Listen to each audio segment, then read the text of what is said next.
ፖሊስነት ለሕዝብ ሕይወትና ደህንነት በጽናት መቆምን የሚጠይቅ ታላቅ ሀገራዊ ኃላፊነት ነው። ፖሊስነት በውጣ ውረዶች የተሞላ ትዕግስትና ማስተዋልን የሚጠይቅ ለእውነትና ለፍትህ መረጋገጥ እጅግ ቁርጠኝነት ያለው ጥልቅ ሙያ ነው። ፖሊስነት አንድ ፖሊስ የሌለው ሀገር ጨው የሌለው ምግብ እንደማለት ነው ለኔ። ያ ማለት ምንድነው? በተለይ ወደኛ ሀገር ስመጣ ወደ ኢትዮጵያ ብዙ አፍሪካ ሀገሮችን ተዛውሬ መጎብኘት እድሉ ነበርኝና እኛ ሀገር ያለው ፖሊስ ሆነ እኛ ሀገር ያለው ፌደራል ፖሊስም ሆነ ፖሊስ በስነ ምግባር የታነጸ ህይወቱም ህብረተሰቡን መስሎ የወጣ ስለሆነ በእውነት የአገልጋይነት ስሜት እንጂ የሚታይበት ችግር በደረሰ ሰዓት ሁሉ ባለበት ቦታ ሁሉ መጥተው አብረው እየሰሩ አብረው ችግሩ ተካፋይ ሆነው ከህብረተሰቡ ጋር አብረው ተመሳስለው የሚኖር ፖሊስ ነው እና ያየሁት። በዚህ አጋጣሚ እኔ ይሄን እድል በማግኘቴ በጣም ነው ማመሰግነው። ፖሊስነት እንደሞያው ትልቅ መስዋዕትነት የሚጠይቅ ትልቅም ስራ እና ውጤትም ያስመዘገበ ያለ ትልቅ ማይተከሞያ ነው ብዬ ነው በግሌ መገልጸው። ይሄ ስል ምን ማለት ነው? አጠቃላይ የተለያዩ ወንጀሎች ይኖራሉ። ሀገርን ከማስጠበቅ ፖሊስ ማለት እኔ መከላከያውም ጭምር ፖሊስ ነው መግለጽ ምፈልገው የሀገር ደህንነትና ሰላም ከማስጠበቅ ወንጀሎችን ተከታትሎ ከህብረተሰቡ ጋር ሆኖ ወንጀል እንዳይፈጠር ከማድረግ አልፎም ተፈጥሮ ግንዛቤም ጭምር ከመፍጠር ኮሚኒቲ ፖሊሲን ከማቋቋም ህብረተሰቡም ጭምር ከፖሊስ ጋር አብሮ እንዲሰራ ወንጀልም ጭምር እንዳይፈጠር ለማድረግ የሚሰራው ስራ ከፍተኛ ነው።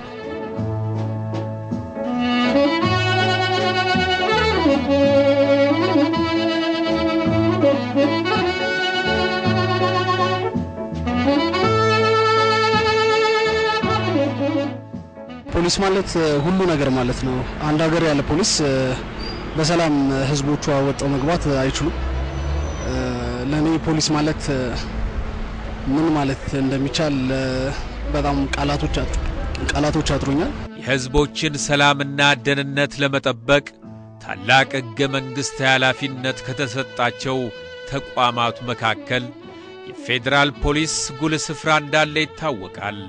የፌደራል ፖሊስ አባላት ከጠረፍ እስከ ከተማ በተሰማሩበት ስፍራ ሁሉ በታላቅ ቁርጠኝነትና ታማኝነት ሀገር የጀመረችው የልማት ውጥኖች ከዳር እንዲደርሱ የሀገርን ሰላም ለማስጠበቅ ሁሌም በተጠንቀቅ ላይ ናቸው። በጠረፉቱ ኢትዮጵያ ሁሉ ስንጓዝ ሰው የማይገባበት መንደር የሌለበት ቦታው ስንሄድ ፖሊሶችን እናገኛለን። ድንበር እየጠበቁ ድልድዮችን እየጠበቁ የሀገሪቱን መሰረተ ልማት እየጠበቁ ሳይተኙ እኛ ተኝተን ነው የምናድረው። ምናልባት ዛሬ አባይን ለመገደብኛ እዚህ ሆነን ነው እርዳታ ገንዘብ የምንሰጠው። ፖሊስ ግን እዛ ሆኖ ነው ማንነቱን ጭምር ሰጥቶ በዛ ብርድ ውስጥ ሆኖ ይሄ ሬንጀር በዛ ፀሐይ አንዳንድ ጊዜ 45 ድረስ የሚደርስበት አለ ሙቀት። ያን ሙቀት ውስጥ ይሄ ሬንጀር ልብስ ለብሶ እዛ ሳይ ሁሌ በቃ አዝናለሁ።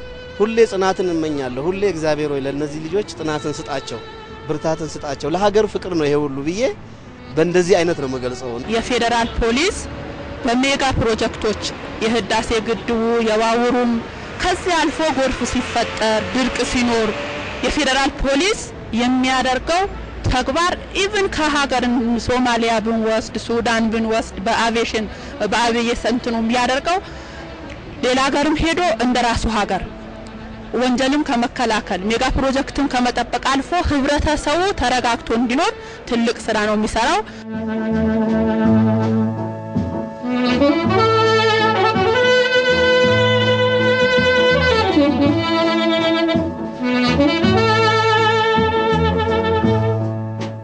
ልማትን በተመለከተ ፖሊሱን ለገብ ስለሆነ በልማቱም በህብረተሰቡም በአኗኗርም በምንም ነገር ያለ ፖሊስ መኖር ስለማንችል ፖሊስ ነው ስራውን እየሰራ ያለው።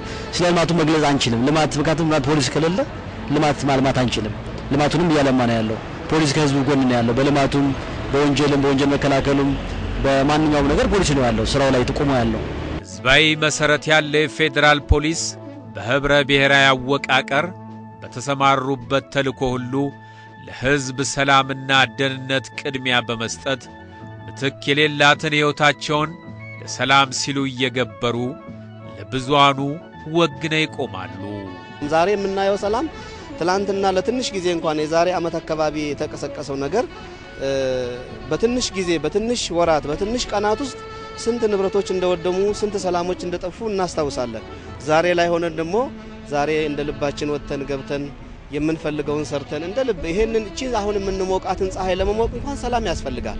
ስለ ፖሊስ እኔ መግለጽ ነው የሚያቅተኝ። ምክንያቱም ፀሐይና ብርድ እየተፈራረቀበት የሚሰራው ስራ ከምንም ከአቅም በላይ በሆነ ምክንያት ስለሆነ የሚሰራው ስለ ፖሊስ ያለኝን ነገር መግለጽ በጣም ይከብደኛል እኔ። ምክንያቱም ሰው ፖሊስ ከሌለ ህዝቡ መኖር አይችልም። ፖሊስ ከሌለ ህገ መንግስቱ መኖር አይችልም። ፖሊስ ከሌለ መኖር አንችልም። ፖሊስ ከሌለ በምንም ነገር በነጻነት መንቀሳቀስ አይቻልም። አሁን አንተ ምንም እዚህ ጋር ቁጭ ብለንና ቆም እንደዚህ በነጻነት የምናወራው ፖሊሶች ወይም ህግ ባይኖር መቆም ስለማንችል ስለ ፖሊስ እኔ ጥያቄም ማወዳደርም አልችልም። የህግ የበላይነትን የማስፈን ህዝባዊ አደራ የተጣለበት ፖሊስ የሚያጋጥሙትን ችግሮች በስልት እየፈታ ተስፋ የሚያስቆርጡ ሁኔታዎችን እየተራመደ በረቀቀ ዘዴ የሚፈጸሙ ወንጀሎች ዱካቸው ጠፍቶ እንዳይደበዝዙ የምርመራና የክትትል ስልትና ዘዴውን እየቀመረ የወንጀል ቋጠሮችን እየፈታ ይገኛል። ፖሊሱ የሚገርም ሁኔታ በጣም ታላቅ ነገር ነው እያደረገ ያለው የፌዴራል ፖሊስ። በእውነት እኔ ለፌዴራል ፖሊስ በጣም ታላቅ የሆነ አክብሮቴን መግለጽ ፈልጋለሁ በዚህ አጋጣሚ እና በጣም የተለየ አይነት ስሜት ነው ያለኝ ለፌዴራል ፖሊስ። በጣም ብዙ ነገር ያደርጉልናል ለህብረተሰቡ ብዙ ይሄ ነው የማይባል በጣም ብዙ የማይቆጠሩ ነገሮችን ያደርጋል የፌዴራል ፖሊስ። በጣም አክብሮቴን መግለጽ ፈልጋለሁ በዚህ አጋጣሚ። ፖሊስ እየሰራ ያለው በጸጥታው ወንጀልን በመከላከል በሰላም ዙሪያ የሰላም እሴት ከመገንባት ዙሪያ እየተደረገ ያለ ነገር ቀላል ነገር አይደለም። ዛሬ የምናየው የምንተነፍሰው ትንፋሽ ከእግዚአብሔር በታች በፖሊስ ያገኘነው ሰላም ነው። በፖሊስ ያገኘነው ደስታ ነው። የፌዴራል ፖሊስ አባላት ከአርሶ አደሩ መንደር አርሶ አደር ሆነው ይገኛሉ። መሳሪያቸውን በትከሻቸው አንግበው አቅም ያጠራቸውን አርሶ አደሮች ባጨዳና በሌሎችም የህዝብ አገልግሎቶች ላይ ይሳተፋሉ።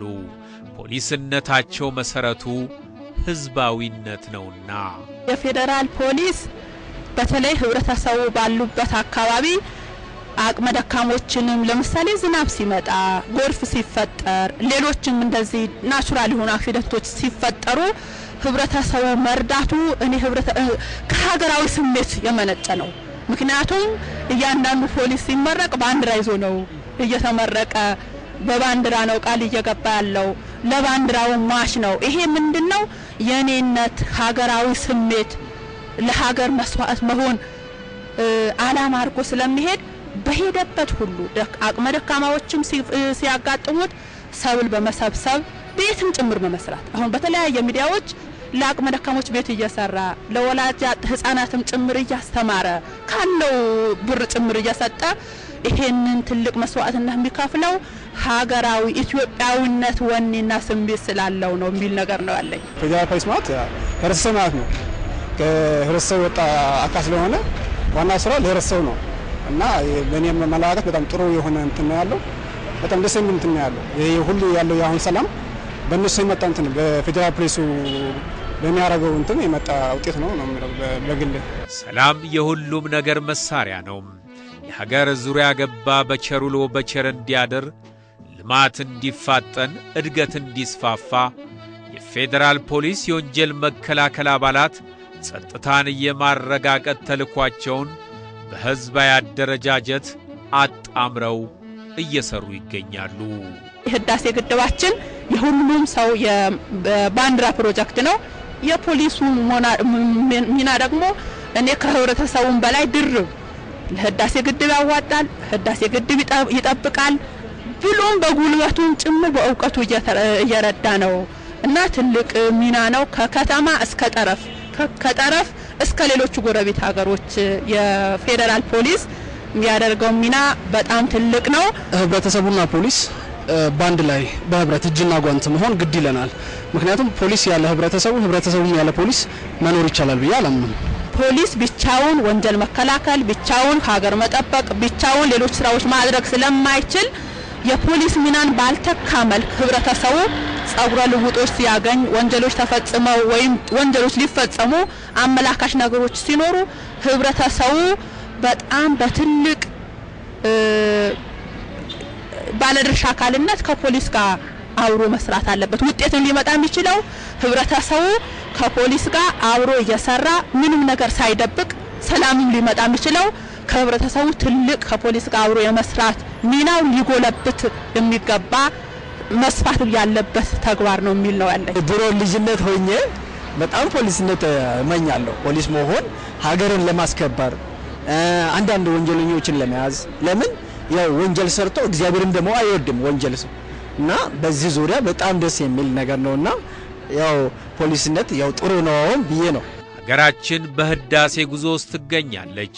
የህዳሴውን ጉዞ ለማሳካት ደግሞ እቅዶች እየወጡ በየደረጃው ተግባራዊነቱ በመላው የሀገሬው ህዝብ ርብርብ እየተደረገበት ይገኛል። የፌደራል ፖሊስ ታዲያም የህዝቦችን ሰላምና ደህንነት በማረጋገጥ ረገድ የተጣለበት ከባድ ሀገራዊ ኃላፊነት ከመቼውም ጊዜ የላቀ ነው። ለተግባራዊነቱም በቁርጠኝነት እየሰራ ይገኛል።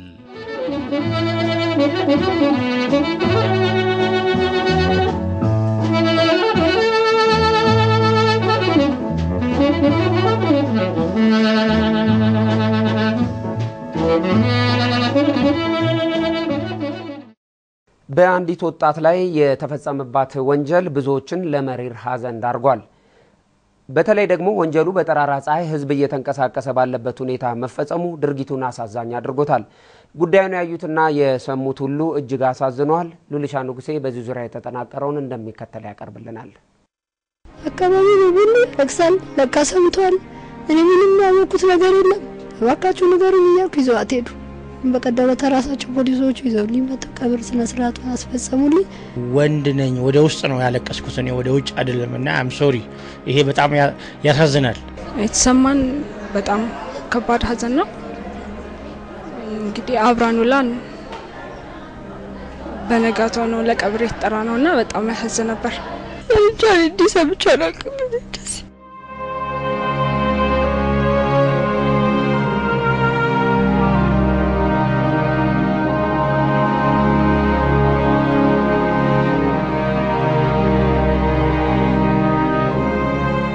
ታዳጊዋ ወጣት ተወልዳ ካደገችበት ስፍራ በጧት ተነስታ ወላጅ እናቷን በተለመደ ሁኔታ ተሰናብታ ወደ ትምህርት ቤቷ ሄዳለች። የትምህርት ቤት ጓደኞቿን አግኝታ ስቃ ተጫውታለች። የካቲት 21 ቀን 2009 ዓ.ም ከቀኑ 10 ሰዓት አካባቢ አዲስ አበባ ነዋሪ ነጋዴውም ከንግዱ ባለስራውም ከስራ ገበታው ተማሪውም ከየኮሌጁ ጉዳዩን ፈጽሞ ወደ ቤቱ ለመግባት ይጣደፋል። በዚህ ጊዜ ውስጥ ታዲያም ድንገት ያልተጠበቀ ድንገት ያልታሰበ አሳዛኝ ድርጊት ተሰማም።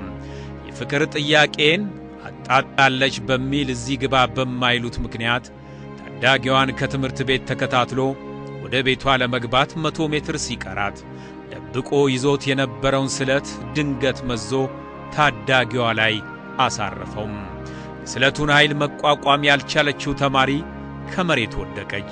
ከሆስፒታል ለወላጅ እናት ስልክ ተደወለልኝ በማላውቀው ስልክና ኑሐሚን ልጅሽ ትንሽ ስላመማት ባቻ ሐኪም ቤት ተኝታለችና ትመጭልናለሽ ያለ የደሞ በፊት ያው ልብ ድካም ስላለባት በሱም ኬዝ መስሎኝ ቆልፌ ልወጣ ስላይ ትንሽ ስለተጎዳች ሰው ይዘሽ ነው ያሉኝ። ወጣሁኝ። እዛ አካባቢው የወንድሟ ልጅ አግኝቼ ይዤ ልጄን ወደ ሪከቨሪ አስገብቷት ደረስኩኝ። ሪከቨሪ ነች ማየታችን ማለት ወደውኑ ብቻ ወጣ ስል አካባቢው ሁሉ ለክሳል ለካ ሰምቷል። እኔ ምንም ያወቁት ነገር የለም። እባካችሁ ንገሩኝ እያልኩ ይዘዋት ሄዱ። በቀደም ተራሳቸው ፖሊሶች ይዘውልኝ በተቀብር ስነ ስርዓት አስፈጸሙልኝ። የወንጀል አስከፊነት ከዚህ በላይ አይገለጽም። በቃ ይሄ መጨረሻ ጥግ በቃ ወንጀል ጥግ ከተባለ የጥግ ነው። በቃ የ17 ዓመቷ ወጣት ለወላጅ እናቷ ብቸኛ ልጅ ነበረች። አባቷ የ1 ዓመት ከ6 ወር ጨቅላ ሕፃን እያለች ከዚህ ዓለም በሞት ተለይተዋል። እናት ላይ በብቸኝነት የወደቀ የማሳደግ ኃላፊነት በብርቱ ጥረትና ጥንካሬ እስከ 17 ዓመቷ ድረስ መዝለቅ ችሏል። ልጃቸው ለሀገርና ለወገን የምትጠቅም እንደምትሆን ተስፋን ሰንቀው ነበር። አልተሳካም። እዚህ አካባቢ ሰው ይፈርዳል። ተቸግሬ ስራ የለውም በወቅቱ እኔ ምንም አልነበረኝም። አካባቢው ሰው ተባብሮ ሲንጀር ገዝቶልኝ ያቺን ሲንጀር ይዤ 10 ዓመት አሳደግኳት። አደገችልኝ ብዬ ነው ራሴ በጣም ነው ስትወጣ ስገባ ስስቴ ነች የሰፈር ሰው ያውቃል። እዚች ሱቅ አትወጣም። ይሄ ሁሉ ግቢ ሰው ልጅ እያለ ከበራፏ ለሳትነሳ ያደገች ልጅ ነች። አንድ ቀን እንኳን ሰው አይቷት አያውቅም። ደብቄያት ነው ማሳደጋት ስለመሳሰላት በጣም አስከፊ የሆነ ሀዘን ነው። ዳጊዋ ከ10ኛ ሲ ክፍል ውስጥ ትምህርቷን ትከታተል ነበር። ዛሬ ግን ክፍሉ አንድ ተማሪ ጎድሎበታል። ተማሪ ናሆሚ በወንጀል ድርጊት እስከ ወዲያኛው ከጓደኞቿ ተለይታለች። ማክሰኞ ዕለት ወደ ቤቷ ማክሰኞ ዕለት አብረን ነበር ተማርነው። ሰኞ አልመጣችም ነበርና ማክሰኞ ወደ ቤቷ ስትሄድ ነበር ያደጋ የተፈጠረው እና በጣም ከፍተኛ ሐዘን የተሰማን። ትምህርቴን ጨርሼ ስራ ይዤ አንቺን አሳልፍልሻለሁ ሁሉ ዘመን አሳድገሽኛል ለወጣለሁ ነው የምትለኝ። እቅዷ ብዙ ነው፣ እሷ እቅዷ ብዙ ነው። የተሰማን በጣም ከባድ ሐዘን ነው። እንግዲህ አብራን ውላን በነጋታው ነው ለቀብር የተጠራነውና በጣም ያሳዝን ነበር። ድርጊቱ የአካባቢውን ነዋሪዎችና ጉዳዩን የሰሙትንና ያዩትን ሁሉ እጅግ ያሳዘነና ያስደነገጠ ከመሆኑም በላይ በሴቶች ላይ የሚፈጸምን ጾታዊ ጥቃት በጉልህ ያሳየ፣ በወላጆች ላይ ፍርሃትን ያሳደረ ነበር። ወንጀል የሚያስከትለውን ማህበራዊ ቀውስ እንዲህ ሲሉም የገለጹ ነበሩ። ይሄ ልብ የሚነካ ነው። ነገስ ልጄ እንዴት ነው ወደ ትምህርት ቤት የምልከው? ምንድነው ዋስትናው? አም ሶሪ ይሄ በጣም የሚያሳዝን ልብ የሚነካ ነው። ወንድ ነኝ ወደ ውስጥ ነው ያለቀስኩት እኔ ወደ ውጭ አይደለምና አም ሶሪ ይሄ በጣም ያሳዝናል። እኔ ልጄ አልፋለች በእውነት ነው የምላችሁ። ከዚህ በኋላ አላገኛትም። ግን ሴቶች ልጆቻችን ሁሉም ልጆቼ ናቸው። እዚህ ትምህርት ቤት የመጡት በሙሉ ልጆቼ ናቸው። ጥቃት እንዲደርስባቸው አልፈልግም። እርምጃው በጣም የከፋ ነው። ይሄ ነገር እንዲወገድልን እንዲስተካከልልን። አስከፊነቱ በጣም ከባድ ነው። አስከፊነቱ አሁን እንደሰማሁት ለእናቷ አንድ ናት። እናቷ በልጅነቷ አባቷ እንደሞተ በ1 ዓመቷ እንደዛ ነው የሰማሁትና አሁን እናቷ ምን ያህል እንደምትጎዳ እንግዲህ ያው ብዙ ሰው ሊረዳ ይችላል። በጣም ከባድ ነው። ታዳጊዋ የትምህርት ቤት ጓደኞችና ወዳጅ ዘመዶች የሟችን ወላጅ እናት ሲያጽናኑ ሰነበቱ። ይሁን እንጂ ዛሬም ቢሆን የድርጊቱን መሪርነት ለመግለጽ ቃላት አጥተዋል። በጣም ዝምተኛ ነው፣ አታወራም። የወንጀልን አስከፊነት እንዴት መግለጽ ይቻላል? ሁላችንም እንደምናየው ነው። ለሰው ልጅ ብለዋ ለሰው ልጅ ጮቤ ከተነሳ በተለይ ለተማሪ ለአንድ ፍሬ ለጻን ልጅ ጮቤ ከተነሳ እቺ ልጅ ጻን ልጅ ነች። ለዚህ ጻን ልጅ ይሄን አይል ገጀራ ከተነሳላት ምን ይባላል? ምን አይነት ጭካኔ ነው? ምን አልቻልኩም። እኔ ትምህርት ለመማር ነው የመጣሁት። ሰልፍ ሲሄድ ግን ጓደኛሽ ነው ሲሉ ምን ሆነሽ ነው ያልኩት። አሁን ተመተሽ ነው ያሉኝ። ማመን አልቻልኩም ነው ለማረጋገጥ ስሞክር አስተማሪዎች አረጋገጡ። ቢሮ ሄዶ እውነቱን ተገኘ። አሰቃቂ ነበር እና ይሄ ነገር እንዳይደጋገም በተቻለ ፍጥነት ትምህርት ቢሰጥ ነው።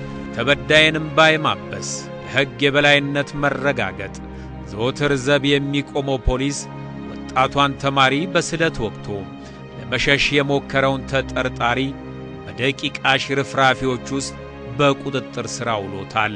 ፖሊስ በደቂቃ ውስጥ በጣም በፍጥነት ስለያዙት በጣም ነው እናመሰግናችሁ። ፖሊስና ህብረተሰቡ እጅና ጓንት ካልሆነ ፖሊስ ለብቻው የሚወጣው ነገር አይደለም። ህብረተሰቡ ለብቻው የሚወጣው ነው። ይሄ የጋራ ነገር ያስፈልጋል። ለሁሉም ዜጋ ያው ፖሊስ ከጎኑ እንደሚቆም አሁንም ተነሳሽነቱን በዚሁ ቢቀጥልበት እላለሁኝ። ተከበራችሁ ተመልካቾቻችን የፍርዱን ሂደት ተከታትለን የምናቀርብ ይሆናል። ወንጀልን በጋራ እንከላከል።